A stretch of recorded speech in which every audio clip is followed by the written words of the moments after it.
एक बार की बात है, एक गांव में एक पंडित जी रहा करते थे। पूजा पाठ करके बड़ी मुश्किल से अपना गुजारा करते थे। औलाद कोई न थी, इसलिए पंडित पंडिताइन का रो पीट कर घर का खर्चा चल ही जाया करता था।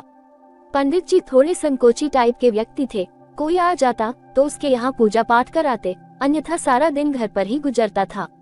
उनकी इसी आदत से पंडिताइन परेशान रहती थी। वह बार बार पंडित जी को समझाती रहती कि 4 लोगों के पास उठोगे बैठोगे तभी तो जान पहचान बढ़ेगी और तुम्हारा काम भी बढ़ेगा। पर पंडित जी पंडिताइन की यह बात एक कान से सुनकर दूसरे कान से निकाल देते थे। बस इसी बात से पंडिताइन का खून खौल उठता था। दिन यूं ही गुजरते जा रहे थे। पंडित जी को उन दिनों पूजा पाठ का काम बेहद ही कम मिल रहा था। ऐसे में घर का गुजारा पंडिताइन के लिए चलाना बेहद कठिन होता जा रहा था। दुकानदार ने अब उधार देना बंद कर दिया था और आस पड़ोस के लोग भी पंडिताइन को देखकर कन्नी काटने लगे थे। घर में खाने को भी लाले पड़ गए थे, पर इन सभी बातों से पंडित जी बेखबर थे। एक दिन मौका पाकर पंडिताइन पंडित जी से ऊंची आवाज में बोली, अजी सुनते हो, उठ गए कि अभी भी चारपाई तोड़ रहे हो? घर में खाने को लाले पड़े हैं और यदि तुम्हें आराम करने से फुर्सत मिल गई हो तो खाने पीने का इंतजाम करो। अब तो पंसारी ने भी उधार देना बंद कर दिया है। कह रहा था कि पंडित जी से कहना कि पहले पिछला चुका दे, तभी सामान मिलेगा। तुम हो कि बस हाथ पर हाथ रखकर बैठे रहो। अरे कब तक दूसरों से मांगकर हम गुजारा करते रहेंगे? ऐसे ही चलता रहा तो भूखों मरने की नौबत आ जाएगी। लाख बार कह चुकी हूँ कि बाहर जाकर कुछ काम ढूंढो, पर तुम्हें तो चारपाई तोड़ने से फुर्सत मिले तब तो काम करोगे। अब उठते भी हो या तुम्हारे ऊपर ठंडा पानी डालूं? अरे भगवान, लगता है तुम्हें मेरा आराम देखा नहीं जाता। दिन चढ़ते ही बस सुबह से शाम मुझे जी भरकर कोसना ही तुम्हारा काम रह गया है। तुम क्या चाहती हो, लोगों के घरों में जबरदस्ती जाकर पूजा पाठ करना शुरू कर दूं? अरे जब काम मिलेगा तभी तो करूंगा। तुम्हारे इन लक्षणों को देखकर तो काम मिलने से रहा। अरे मेरे कर्म तो उसी वक्त फूट गए थे जब मेरे माँ बाप ने मुझे तुम्हारे पल्ले बांध दिया था। अच्छा भला शंभू पंडित जी के लड़के के साथ मेरे रिश्ते की बात चल रही थी। खूब कमा खा रहा था, 5 मंदिरों में उसका आना जाना था। बस यूँ कहूँ रिश्ता होने ही वाला था, पर हायरी मेरी फूटी किस्मत। उसमें तो गोबर था। न जाने कहां से मेरी गायन बुआ एकाएक मेरे घर पर आ टपकी और मेरे पिताजी के कान में ऐसा मंत्र फूंका कि वह तुम्हारे परिवार के लिए लट्टू होकर रह गए। बुआ तो मरकर परलोक से धार गई और छोड़ गई तुम्हें झेलने के लिए। देखो पंडिताइन, अब हद से ज्यादा हो रहा है। शादी करते वक्त तुम्हारी भी रजामंदी थी, यूं ही जबरदस्ती ब्याह कर नहीं। हाँ, सारा दोष तो मेरा ही था। तुम और तुम्हारा परिवार तो दूध का धुला हुआ था। क्या क्या झूठ बोला था तुम्हारे परिवार ने आपके बारे में कि लड़का फलाना है, दीन का है। यहाँ आकर देखा तो तुम्हें तो मंदिर की पोथी भी ठीक ढंग से पढ़ना नहीं आता था। वो भी मैंने ही आकर तुम्हें सिखाया, वरना आज तक कहीं किसी मंदिर के बाहर जूतियाँ चटका रहे होते। वो तो तुम्हारा भाग्य अच्छा था जो तुम्हें मेरी जैसी सीधी सादी लड़की मिल गई, वरना कोई चंद चालाक होती तो तुम्हारा जीना भी दूभर हो जाता।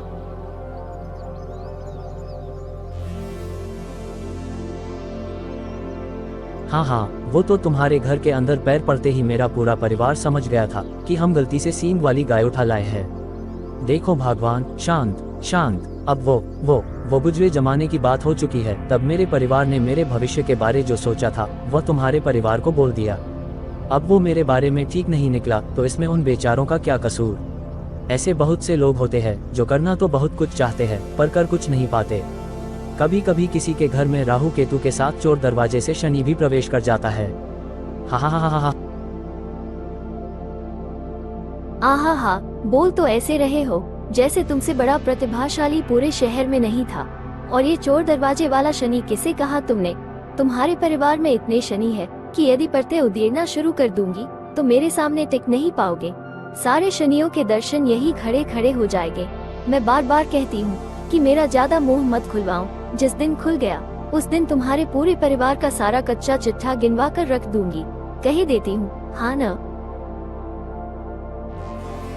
वो तो शादी के बाद से तुम्हारे सामने वैसे भी कोई नहीं टिका। माताजी तो तुम्हारे आते ही परलोक से धार गई और बाबूजी तुम्हारी चिक चिक से तंग आकर काशी भाग लिए। मुझे भी तुमने आज तक टिकने का मौका कहाँ दिया है? अरे पंडिताइन, तुम तो बात बात पर नाराज हो जाती हो। चलो मान लिया कि सारी गलती हमारी, अब तो गुस्सा थूक दो। सुबह से भला बुरा कह रही हो, अब बड़े जोरों से भूख लग रही है, कुछ खाने को हो तो ले आओ। आहा हा, खाने की तो ऐसे कह रहे हो जैसे घर में अनाज की बोरियां रखी हुई है। कुछ नहीं है आज घर में बनाने को। अगर ऐसे ही तुम निकले घर में बैठे रहे तो किसी मंदिर के बाहर मेरी व अपनी भीख मांगने की जगह भी और तलाश लो। अब यही दिन आ गए हैं।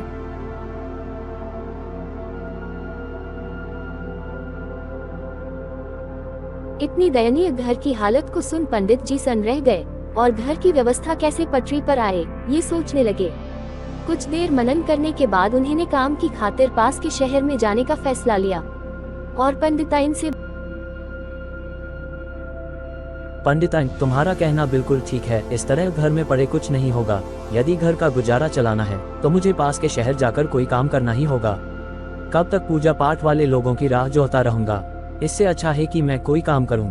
और इतना कह पंडित जी भूखे पेट ही घर से बाहर काम के लिए शहर जाने लगे। ये सब कुछ देखकर पंडिताइन को काफी बुरा लगा। उन्होंने पंडित जी को रोककर कहा, पंडित जी रुको, ऐसे भूखे मत जाओ, मैं तुम्हारे खाने का कुछ न कुछ इंतजाम करती हूँ। इतना कहते ही पंडिताइन पड़ोसी से मिन्नती करके पंडित जी के लिए आटा ले आई और जल्दी जल्दी पंडित जी के लिए 4 रोटियां सेक कर पोटली में बांध कर दे दी और पंडित जी से कहा, माना कि मैं तुम्हारे लिए बहुत बुरी हूँ, पर मैं तुम्हें इस तरह खाली पेट घर से बाहर नहीं जाने दे सकती। ये पोटली रास्ते के लिए रख लो। शहर तक जाने के लिए तुम्हें जंगल से होकर गुजरना पड़ेगा। रास्ता लंबा है और रास्ते में तुम्हें भूख लगेगी, तो इस पोटली में तुम्हारे लिए मैंने 4 रोटियां बनाकर रख दी है। भूख लगते ही किसी उचित स्थान पर तुम इन्हें खा लेना। पंडित जी ने पंडिताइन की इस दरियादिली के लिए उन्हें शुक्रिया कहा और शहर की ओर रवाना हो गए। शहर पहुंचने से पहले पंडित जी को एक जंगल को पार करना था। जंगल का रास्ता दुर्गम व काफी ऊबड़ खाबड़ था, पर पंडित जी तो वैसे ही खस्ता हाल थे। उनके पास कोई धन तो था नहीं जो वो किसी से डरते, इसलिए वह बिना किसी भय व डर के बेफिक्री से जंगल से शहर की ओर तेज तेज कदमों से बढ़ते जा रहे थे। आधा रास्ता जब उन्होंने पार कर लिया और सूरज ठीक सिर के ऊपर आ गया तो उन्हें भूख लग आई। भूख लगते ही उन्हें पंडिताइन की दी हुई पोटली की याद हो आई, जिसे निकालकर वह कोई उचित स्थान तलाशने लगे। तभी उनकी निगाह एक ऊंचे से खंडहर पुराने कुएं पर पड़ी। ये स्थान उन्हें भोजन करने के लिए उचित लग रहा था। ऐसा देख वह उस खंडहर कुएं की बाउंड्री पर चढ़ गए और वहां बैठकर उन्होंने पंडिताइन की दी हुई जब पोटली खोली तो पंडिताइन के कहे अनुसार उसमें बस केवल 4 रोटियां थी। पंडित जी सोच में पड़ गए कि क्या करें, 4 रोटियां एक साथ खा लें या कुछ को छोड़ दे जिससे आगे भूख लगे तो फिर खा लेंगे। यही सोचते हुए उन्होंने एक वाक्य जोर से बोला,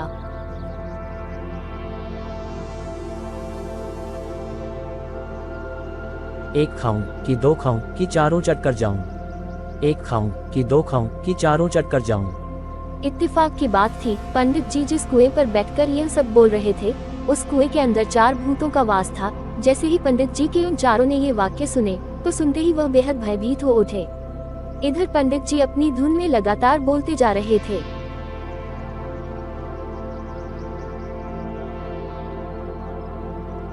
एक खाऊं कि 2 खाऊं कि चारों चट कर जाऊं, एक खाऊं कि 2 खाऊं कि चारों चट कर जाऊं। ये सब बार बार सुन भूतों को यकीन हो गया कि पंडित जी कोई पहुंचे हुए व्यक्ति है और यह सब उन्हीं के बारे में बोल रहे हैं। लगता है वे तंत्र मंत्र के बड़े जानकार हैं, इसीलिए उन्होंने अपनी विद्या से ऊपर बैठे बैठे ही हम सभी को देख लिया है। आज लगता है हम चारों की खैर नहीं। उधर पंडित जी लगाकर एक ही वाक्य अपनी धुन में बराबर बोले जा रहे थे,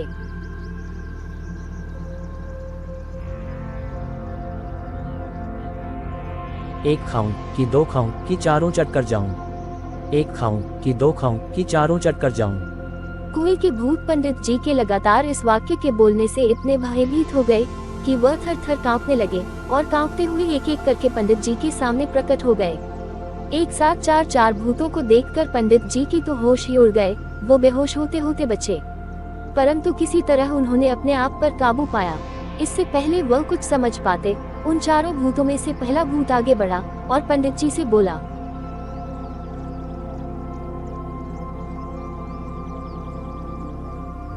पंडित जी, आप हम लोगों को मत खाए।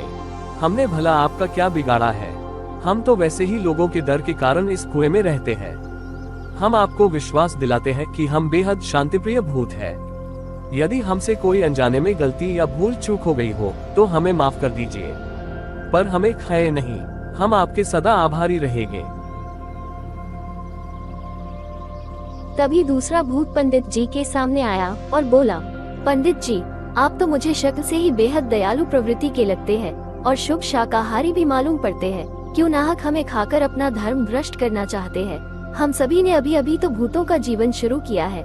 आप यदि हमें मारकर खा गए तो हमारी भूत जाति से हमें कभी मुक्ति नहीं मिल सकेगी और हम यूं ही अनंत काल तक सृष्टि में यूं ही विचरण करते रहेंगे। बस आप अपना क्रोध शांत करें और हमें खाने का विचार अपने मन से त्याग दें। तभी तीसरा भूत भी पीछे से आ गया और विनती करके पंडित जी के सामने उपस्थित होकर बोला,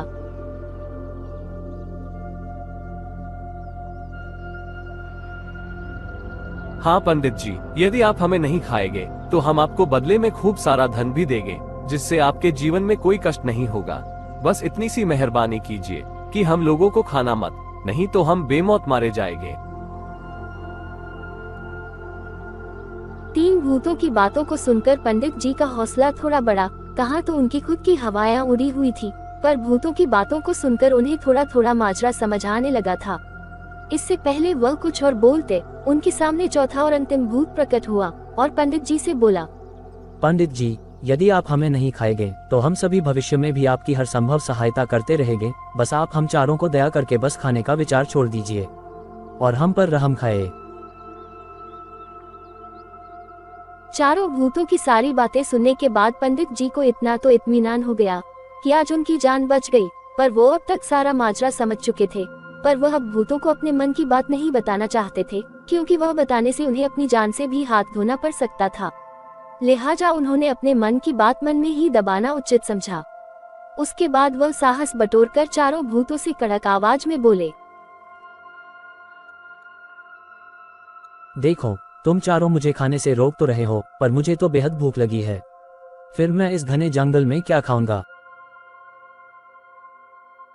देखिए पंडित जी, हम लोग तो वैसे ही बेहद छोटे व पतले भूत हैं, आपकी दाढ़ में ही अटक कर रह जाएंगे और हम बेस्वाद को खाकर आपको वैसे भी कोई स्वाद नहीं आने वाला। इसके बदले में आप जो भी खाना चाहे पलक झपकते ही हम आपके समक्ष प्रस्तुत कर देंगे। ये हमारा आपसे वायदा है। इतना सुनने पर पंडित जी बनावटी हंसी के साथ बोले, अब तुम लोग इतना जोर दे रहे हो तो मैं रुक जाता हूँ, पर इसके बदले में मुझे बेहद लजीज व स्वादिष्ट भोजन चाहिए। मैं अब और ज्यादा देर तक इंतजार नहीं कर सकता। इतना सुनते ही चारों भूतों ने आनंद फानन में पंडित जी के समक्ष विभिन्न तरह के भोजन का ढेर लगा दिया। गुलाब जामुन, रसमलाई, मोतीचूर के लड्डू, बालूशाही, पेड़े व विभिन्न मनपसंद स्वादिष्ट भोजन देखकर पंडित जी की जीभ ही बाहर निकल रही थी, पर किसी तरह अपने पर काबू पाने का नाटक करते हुए वह भोजन पर टूट पड़े। बहुत दिनों बाद उन्हें इतना लजीज भोजन खाने को मिला था। उस दिन पंडित जी ने खूब छककर खाना खाया और खाना खाने के बाद एक बड़ी डकार लेते हुए वह उन चारों भूतों से बोले,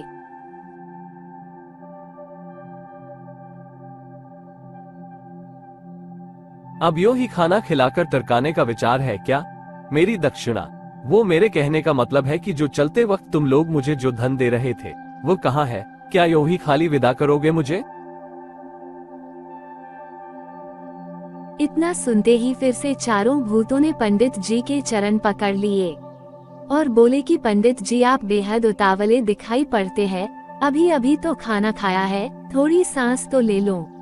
अब आप थोड़ा आराम करें, तब तक हमारा सबसे छोटा भूत आपके पैर दबाता रहेगा और इसी बीच हम धन का इंतजाम करके लाते हैं। पंडित जी सबसे छोटे भूत के सामने लेट गए और पैर दबाते भूत के सामने सोने का नाटक करने लगे। नींद तो उनसे कोसों दूर थी, डर के कारण उनकी भी जान निकली जा रही थी। वे भी हकीकत में इन भूतों से जल्द छुटकारा पाकर यहाँ से रफू चक्कर होना चाहते थे। भूतों ने अपना वायदा निभाया और कुछ ही समय में ढेर सारी अशफियां व जेवरात पंडित जी के सामने पेश कर दिए और हाथ जोड़कर जी हुजूरी की मुद्रा में पंडित जी के सामने खड़े हो गए। इतनी सारी अशफियां व जेवरात देखकर पंडित जी की आंखें फटी की फटी रह गई, परंतु अपने मन पर काबू पाते हुए वो उन भूतों से बोले,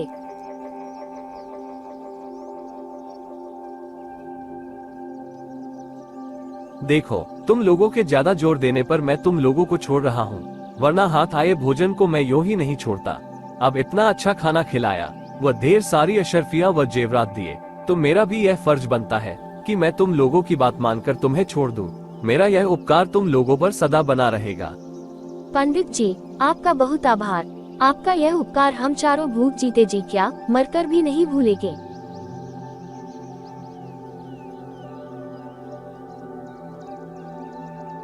भूत भी पंडित जी से जल्दी छुटकारा पाना चाहते थे, इसलिए चलते वक्त वो पंडित जी से बोले, पंडित जी आप जल्दी निकल जाए, वो हमारा मतलब है कि आप आराम से अपने घर पहुंच जाए। इसके लिए हमने आपके लिए विशेष इंतजाम किया है।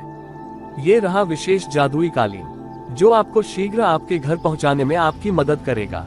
आप इस पर सवार हो जाए, ये कुछ ही समय में आपको आपके घर तक सुरक्षित पहुंचा देगा।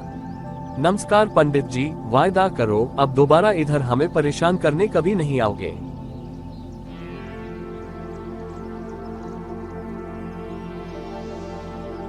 इतना कहकर पंडित जी से पीछा छुड़ाकर सभी भूत जल्दी से दोबारा कुएं में समा गए, और पंडित जी ने भी जल्दी से कालीन में बैठकर वहां से सारा धन लेकर भाग लिए।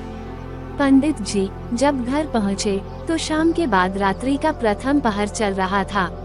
घर में दिए की मंदम रोशनी के साथ उजाला फैल रहा था।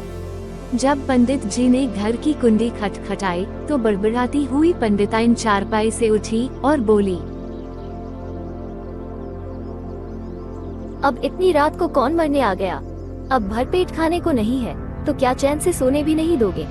पंडित जी घर से क्या गए? लोग घर को धर्मशाला समझ रहे हैं। आने दो पंडित जी को, एक एक की खबर लूंगी। पंडिताइन ने जैसे ही दरवाजा खोला और इतनी रात पंडित जी को प्रवेश करते देखा तो उन्होंने ये सब देखकर अपना माथा ही पीट लिया और बोली, आ गए खाली हाथ। मुझे तो पहले ही पता था कि तुमसे कोई काम काज नहीं होगा। काम के ना काज के, बस दुश्मन अनाज के। बैठे रहो घर पर और तोड़ते रहो दिन रात चारपाई। अरे भगवान, अब इतनी रात को चलकर आया हूँ, कभी कभी शुभ भी बोल लिया करो। चलो जल्दी जाओ और दरवाजा अंदर से बंद कर लो, फिर मैं तुम्हें आज के पूरे दिन की कहानी सुनाता हूँ।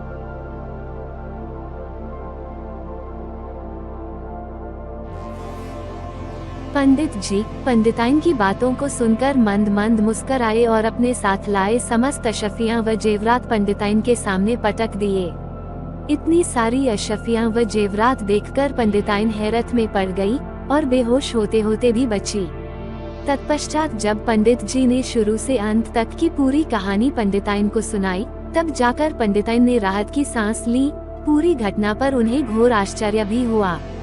बस उसके बाद पंडित व पंडिताइन के दिन ही बदल गए। गांव में टूटी फूटी झोपड़ी के स्थान पर अब उसकी जगह एक पक्का मकान हो गया। फटे पुराने वस्त्रों के स्थान पर सुंदर व कीमती वस्त्रों ने ले ली।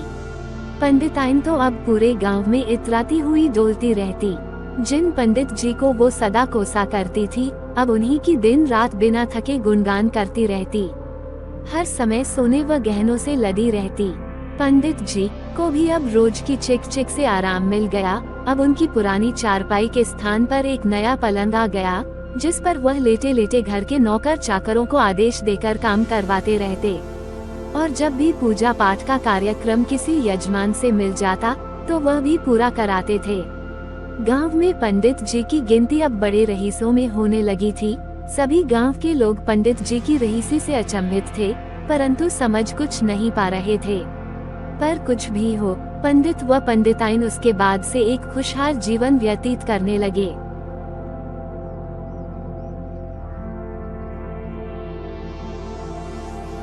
दोस्तों, कैसी लगी आपको ये कहानी?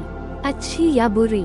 जैसी भी लगी हो, कमेंट बॉक्स में कमेंट कर हमें अवश्य बताएं, जिससे आपके कमेंट के आधार पर हम उस तरह की कहानियां आपके समक्ष प्रस्तुत कर सकें। आपने यदि अभी तक हमारा चैनल सब्सक्राइब नहीं किया है तो आप सभी से अनुरोध है कि आप संदीप कुमार सक्सेना के SKS ऑफिशियल चैनल को सब्सक्राइब व लाइक दोनों करते हुए बेल आइकन को भी दबा दें, जिससे आगे भी बिना किसी रुकावट के आपको हमारे वीडियो यूं ही मिलते रहें। तो मिलते हैं किसी अन्य वीडियो के साथ, तो तब तक के लिए आप सभी को मेरा प्यार भरा नमस्कार व शब्बा खैर। जय हिंद।